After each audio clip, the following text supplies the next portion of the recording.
Cabdullaahi Farmaajo oo soo gaaray magaalada Casmara ayaa wada hadallo miradhalo waxa uu la yeeshay madaxweynaha Eritrea Mudane Isaias Afwerki iyo ra'iisul wasaaraha Itoobiya Mudane Abiy Ahmed. kulanka saddex geesoodka wuxuu daba socdaa kulamo ay hogaamiyaasha hore u yeesheen waxaana gabagabadii maanta laga soo saaray warmurtiyeed wadajir ah. madaxda dalalka iyo dawladaha Eritrea, Itoobiya iyo Soomaaliya ayaa ku kulmay maanta ay taariikhdu ku beegan tahay 27 bisha Janaayo ee 2020 magaalada Casmara.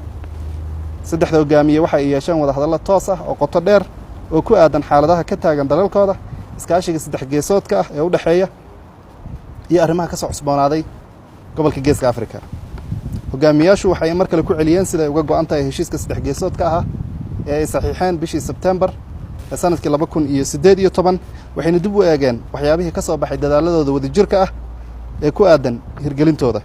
saddexda hogaamiye waxa ay meel mariyeen qorshe howleed wadajir ah oo loogu talagalay sanadka 2020 iyo wixii ka dambeeya kaasi oo xoogga lagu saarayo labada ujeeddo ee isku dhafan ee adkeynta nabadgelyada, xasiloonida iyo amniga iyo sidoo kale sare u qaadidda horumarka dhaqaale iyo bulsho.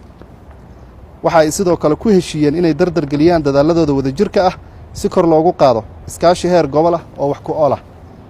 dhanka ammaanka saddexda hogaamiye waxay isla qaabeeyeen qorshe sal ballaaran oo lagula dagaalamayo lagagana takhalusayo guud ahaan caqabadaha ay wajahayaan oo ay ka mid yihiin argagixisada, hubka, tahriibinta dadka iyo maandooriyaha.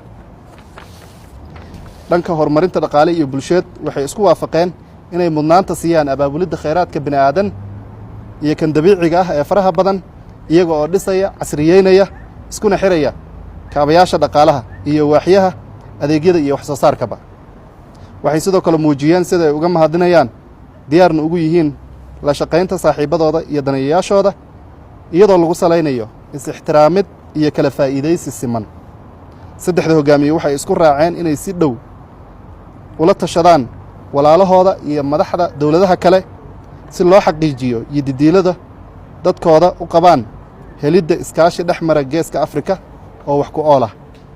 warmurtiyeedka